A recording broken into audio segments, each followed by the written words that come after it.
एक सिलेंडर लाता है, सिलेंडर के ऊपर चढ़ता है और फांसी का फंदा बनाता है और उस पर झूल जाता है। उसने फांसी लगाई और उसने अपनी जान दे दी। सफाई का झाड़ू पोछा लगाने का भी करना पड़ता है के रूप में भी मात्र 25,000 रुपए दिए जाते थे। पता है यहाँ पर यूनिवर्सिटी क्या कहती है? यूनिवर्सिटी कहती है कि हम आपकी डिग्री ही रद्द कर देंगे। तो अब इस केस में एंट्री होती है एक मैडम की, नाम है अवनी खोसला। ये इसी आते हैं और वह कहते हैं कि आप उस शिक्षण संस्थान के खिलाफ मुर्दाबाद के नारे लगा रहे हो जो आपको शिक्षा दे रहा है।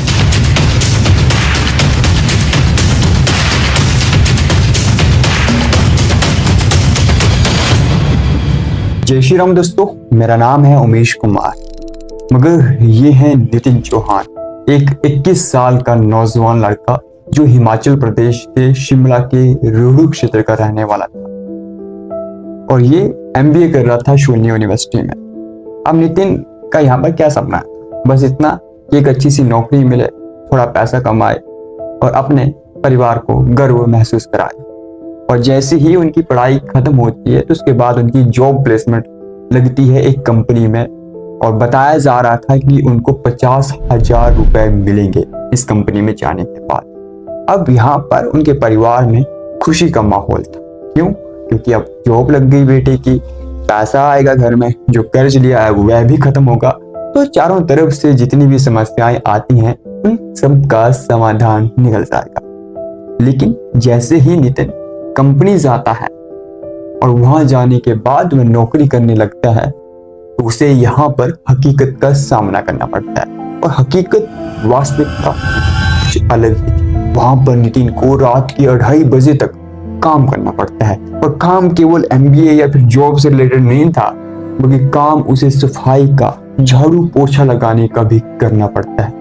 और इस सब के बाद भी अगर उसे वो वेतन दिया जाता जो बताया गया था तो फिर भी शायद वह सहन कर सकता था, मगर उसे वेतन के रूप में भी मात्र 25,000 रुपए दिए जाते थे, जबकि बताया गया था कि उसे 50,000 रुपए वेतन दिया जाएगा।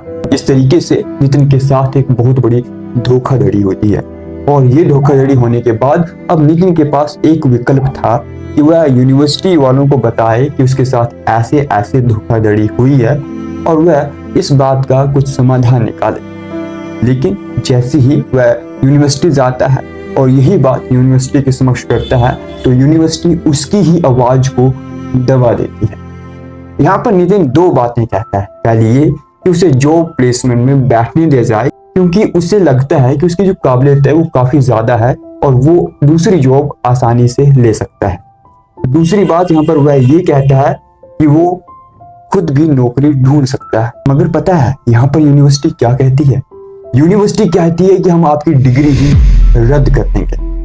अब बताओ नितिन चौहान कहाँ जाता? और जब यही बात नितिन चौहान अपने परिवार के साथ बयां करता है तो उसकी माँ कहती है कि बेटा घर वापस आ जा। मगर हम लड़के हैं और हम लड़के ही जानते हैं कि हम इतना संघर्ष करने के बाद, इतना पैसा खर्चने के बाद, इतना सब कुछ करने के बाद इतनी आसानी से घर तो नहीं आ सकते हैं, वह भी खाली हाथ। इसीलिए नितिन भी यहाँ पर घर वापस नहीं जाता है। और यहाँ पर अब इस केस में एंट्री होती है एक मैडम की जिन पर गंभीर आरोप लगे हैं मानसिक प्रताड़ना के, और वह नाम है अवनी खोसला। ये वीसी की वाइफ है। यहाँ पर पीड़ित परिवार के द्वारा ये आरोप लगाए जा रहे हैं कि उस मैम के द्वारा उनके बेटे पर लगातार मानसिक प्रताड़ना की जाती थी और ये बात उनके बेटे ने कई बार अपने परिवार को भी बताई थी।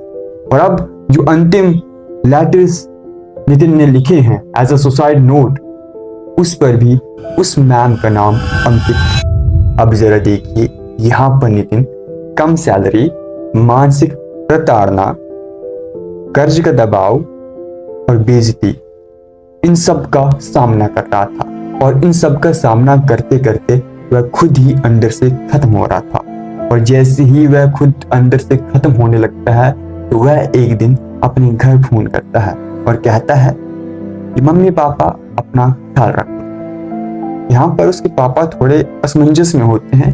बेटा साधारणता तो ऐसा नहीं बोलता था, आज क्यों बोल रहा है। इसलिए वह पूछते हैं कि बेटा सब कुछ ठीक है। तो यहाँ पर नितिन कहता है कि पापा जी सब कुछ ठीक है, वो बात को टाल देता है। और जैसे ही ये कॉल कट होती है उसके बाद वह अपनी बहन के पास जाता है।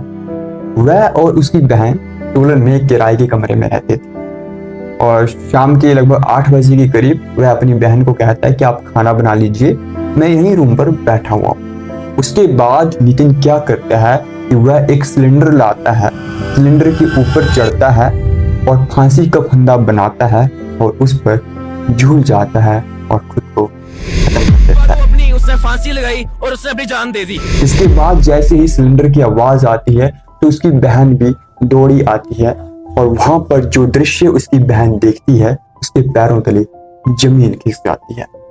मगर फिर भी वह हिम्मत करके चाकू लाती है और उस फांसी के फंदे को काटती है और अपने भाई को नीचे उतारती है और बेड पर बिठाती है, लेकिन तब तक उसका भाई दम तोड़ चुका था। उसके बाद पुलिस आती है, पुलिस रस्सी बरामद करती है, मोबाइल बरामद करती है, डायरी बरामद करती है, वो सुसाइड नोट जो उसने लिखे हैं वो बरामद करती है। लेकिन इस घटना के बारे में जैसे ही शून्य यूनिवर्सिटी के स्टूडेंट्स को पता चलता है तो वह धरना प्रदर्शन शुरू कर देते हैं।